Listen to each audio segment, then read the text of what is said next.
기독교 책 중에 파인애플 이야기라는 책이 있습니다. 어떤 내용이냐고 하면 한 선교사님이 정글 지역에 선교하러 가셨습니다. 거기서 보니까 파인애플이 너무 많은 거예요. 아무튼 너무 좋아해서 막 선교 가서 많이 먹으려고 했는데 심었습니다. 그래서 추수 때가 되어서 이제 열매를 따러 가보니까 파인애플이 하나도 없는 거예요. 그래서 이유를 확인해 보니까 원주민들이 다 따갔다는 거예요. 이게 왜 훔쳐갔냐라고 하니까 그 원주민이 뭐냐고 했냐고 하면 정글의 법칙은 심은 사람이 주인이라는 거예요. 선교사도 신기 심었지만 원주민들은 많이 심었겠죠. 그러니까 이 사람들은 내가 심었으니까 내 거라는 거예요. 그래서 선교사가 이게 내가 몰랐구나. 그래서 그 다음에 내가 당신들에게 일정한 비용을 줄 테니까 절대 남지 말이 내 거다. 그래서 내가 나누어 줄 테니까 서로 나누어 먹자라고 하고 또 열심히 이제 농사를 지었죠. 그리고 나서 그 다음에 또 추수할 때 보니까 하나도 없는 거예요. 이 원주민이 똑같이 얘기하는 거예요. 이 정글의 법칙은 심는 사람이 주인이라니까요. 이렇게 된 거예요. 선교사님이 열받아가지고 보통 선교사님들이 뭐 의료라든지 뭐 학교 이런 걸 했는데 병원을 딱 문 닫은 거예요. 열받아가지고. 그리고 그 다음에 파인애플 농사, 파인애플 주위에 다 칸막이 치고 뭐 개를 키워가지고 이제 훔쳐가지 못하도록 막 그렇게 했는데 그렇게 해도 그 다음에 또 문제가 해결이 안 되는 거예요. 그러다가 이 선교사님이 성경을 보다가 하나님이 감동을 주셨는데 어떤 감동을 주셨냐고 하면 파인애플의 주인이 누구냐라는 거예요. 너 거냐 내 거냐. 하나님의 것이라고 생각이 딱 되어지는 순간 내가 놓치고 있었구나. 내가 가지고 있는 것들을 다 내 거라고 생각하고 살았기 때문에 이렇게 자꾸 내 마음이 불편하고 주위를 힘들게 했구나. 그렇게 해서 그냥 내버려둬요. 그리고 나서 이 사람들이 그 다음에 파인애플을 훔쳐가는 수가 급격히 줄었는데 그래도 사람인지라 또 하나님 제대로 안 믿는 사람들은 훔쳐가잖아요. 또 아다리가 있게 훔쳐갔던 그 집 애가 아픈 거예요. 그러니까 주위 사람들이 하나님도 도둑질해가지고 애가 아프다 소문이 나가지고 그 다음부터 파인애플을 아무도 안 가져갔대요. 그래서 그때부터 나눠 먹었다는 거예요. 자, 이 얘기가 되게 짧은 책인데 이 얘기가 왜 하냐고 하면 우리가 이 땅에 살아가면서 다 내 거라고 생각했지만 엄밀히 생각해보면 내 거는 하나도 없다는 거예요. 물론 열심히 사는 것도 중요하지만 그거보다 더 중요한 게 가치 있게 살아가는 것이 훨씬 더 중요하지 않을까 한번 생각해 봅니다. 자, 그래서 우리가 제일 중요한 게 뭐냐고 하면 만남의 복입니다. 부모와의 만남도 있고 또 친구들과의 만남도 있죠. 또 중요한 만남이 좋은 선생을 만나는 것들. 어떤 선생님을 만나느냐에 따라서 우리 인생이 달라지죠. 그래서 우리가 사람들이 인복이라는 말을 많이 쓰잖아요. 나는 내 주위에 어떤 사람들을 만나야 될 것인지 그리고 내 인생에서 가장 좋은 선생님이 누군지 한번 보셔야 되는데 그러니까 말씀을 통해서 우리가 한번 살펴보도록 하겠습니다. 오늘 본문이 예수님이 제자를 부르시는 장면인데 보세요. 예수님이 이제 공생의 사역에서 사역을 하실 때 제자들을 불러야 되는데 제자들을 부르는 조건이 분명히 있을 거라고 생각합니다. 예수님이 제자를 뽑는데 세상적인 기준이 아니라 예수님이 뽑았던 제자들 보면 갈릴리 사람들이었고 어부들이었습니다. 뽑았다라고 하면 뽑은 이유는 분명히 있을 거예요. 그래서 그 이유를 한번 살펴보면서 우리가 이제 선교 마무리를 한번 지었으면 좋겠습니다. 자, 첫 번째, 예수님의 제자들 중에 어부였던 사람이 4명이었습니다.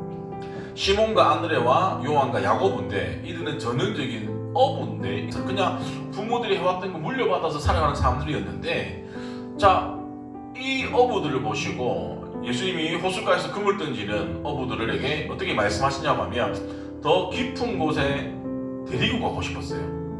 보통 물고기는 깊은 곳에는 잘 없대요. 예수님이 오래 하셨던 것들은 저 깊은 바다의 고기가 아니라 사명의 바다로 그들을 인도했다라고 우리가 알 수 있죠.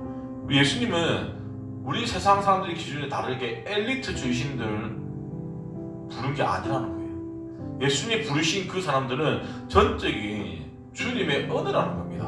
우리도 마찬가지. 우리가 비전 트립을 가고 열심히 섬기고 하는 것 자체가 뭐냐고 하면 우리 가운데 더 큰 하나님의 소원이 있다는 거예요. 그래서 나를 따라오라. 그리고 물고기 낚는 어부가 아니라 사람을 낚는 어부가 되게 하신다라고 말씀하신다는 거예요. 그게 오늘 동일하게 우리에게도 말씀해 주시는 거예요. 그래서 우리가 좀 더 신령한 것에 좀 더 가치 있는 그 일에 우리 인생을 투자하기를 주님이 원하신다는 거예요. 물론 내 인생 위해서, 내 자기 개발을 위해서 열심히 살아가는 것도 중요하지만 더 중요한 것들은 하나님이 나에게 주신 것들을 가지고 하나님의 일을 하기를 더 원하신다는 거예요.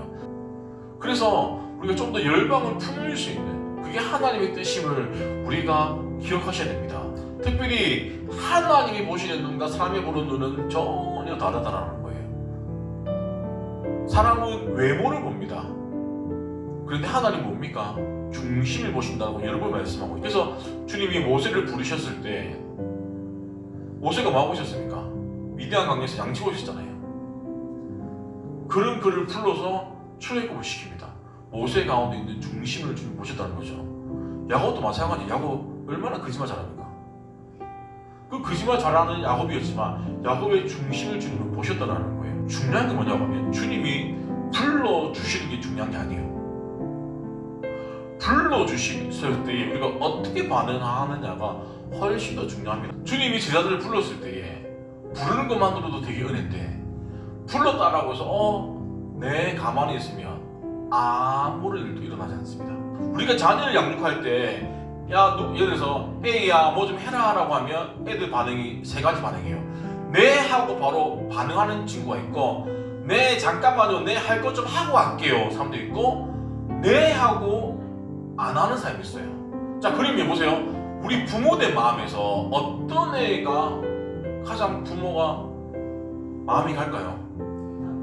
1번이죠. 똑같다라는 거예요. 하나님 우리를 자녀 삼아 주셨는데 그 자녀가 말을 잘 듣는 자녀랑 말 듣지 않는 자녀랑 똑같이 대우를 해주면 말이 안 되잖아요. 마찬가지예요. 이들은 즉시 말씀에 순종했다는 것들. 어떻게 순종했냐고 하면, 말씀해 보면 세베대의 아들 야고보와 그 형제 요한이 세베대와 함께 배에서 금을 긋는 것을 보시고 부르셨는데 20절에 보면 저희가 곧 배와 부치를 버려두고 예수를 쫓아다라는 거예요. 아버지는 뭡니까? 우리의 마음에 안정감이 있잖아요. 그러니까 주님이 부르셨을 때 그 안정감을 버리라는 거예요. 왜냐고 하면 하나님이 우리의 아버지 되어주시고 안정감이 되어지는데 그 안정감을 바꾸려고 하니까 불편한 거예요. 내 원래의 안정감이 훨씬 더 좋다는 거예요. 근데 부르셨을 때 즉시 안정감을 버렸다는 겁니다. 또 하나, 배는 뭡니까? 내가 먹고 살 수 있는 생계입니다. 수단입니다. 어차피 우리의 재산이라는 거예요. 또 뭡니까? 그물은 뭡니까? 그물은 내가 돈을 벌 수 있는 직업과 같은 거예요. 주님이 불렀을 때에 이들의 인생이 그때부터 평안하진 않았습니다. 여우도 굴이 있고 공중의 새도 거처가 있고 오직 인자는 머리 둘 곳이 없다. 잘 곳이 없다라는 거예요. 주님은. 그러면 예수님과 함께 다니던 제자들은 잠잘 곳이 있을까요? 만약에 있다라고 한들 편하게 자겠습니까? 예수를 믿는 게 내가 편안하게 살기 위함이 아니라 천국을 소망하는 게 제일 큰 거예요. 예수를 믿는 게. 그 다음에 하나님이 풀어주시는 것이지, 내가 예수를 믿는다고 해서 내 인생이 승승장구하는 게 아니라는 겁니다. 두 번째, 예수님은 되게 많이 굶으셨어요. 밥을. 왜냐하면 말씀해 보면 베다니에서 예루살렘으로 들어갈 때 배가 고파가지고 무화과 열매를 따먹기도 하고 또 목이 말라가지고 물을 찾아다니셨어요. 자, 우리는 만약 돈이 있으면 물을 사 먹으면 되죠. 예수님은 수중에 돈이 많이 있었다 없었다? 없었다. 오병이어 사건도 먹을 것이 없어가지고 예수님이 기적을 행하셨던 거잖아요.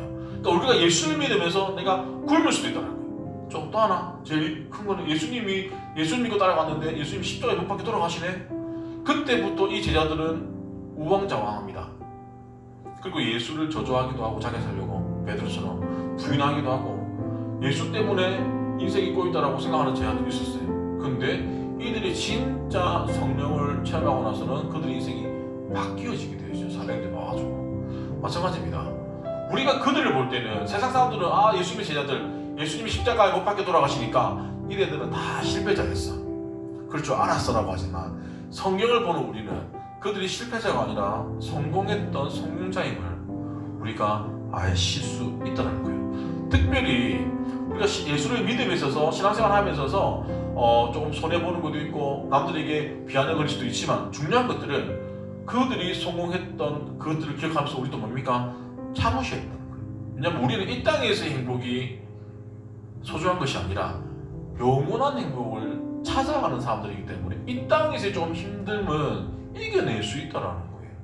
버텨낼 수 있다라는 거예요. 자, 지혜 있는 자는 구창에 빛과 같이 빛날 것이요 많은 사람은 오른데, 그러니까 많은 사람을 전도하고 구원하는데 한 사람들은 별과 같이 영원토록 빛나게 허락해 주신다라는 거예요. 그러니까 우리가 선교하는 것들, 전도하는 것들이 그게 무모해 보이고 뭐 열매가 없는 것처럼 보이지만 아니라는 겁니다. 그것들을 통해서 분명히 하나님이 우리를 기억하고 계신다는 것들을 우리가 기억하셔야 됩니다. 자, 고기잡이를 하는 어부들에게 필요한 것이 이제 일단 연장이 필요합니다. 도구가 필요하죠. 뭐 배도 필요하고 그물도 필요하고 또 선장도 필요합니다. 요즘에는 큰 어선들은 어군 탐지기가 있어가지고 이 수심에 고기가 있는지 없는지 고기가 이동하는 게 다 보이잖아요. 그런데 옛날이나 지금이나 제일 중요한 게 뭘까요? 바다입니다. 바다가 없으면 배가 아무 필요가 없어요. 예수님은 제자들에게 바다를 주셨습니다. 오늘날 하나님 우리에게 열방을 주셨어요. 열방을 섬길 수 있는. 그 당시의 그물이라고 하면 오늘날 말씀이 되겠죠.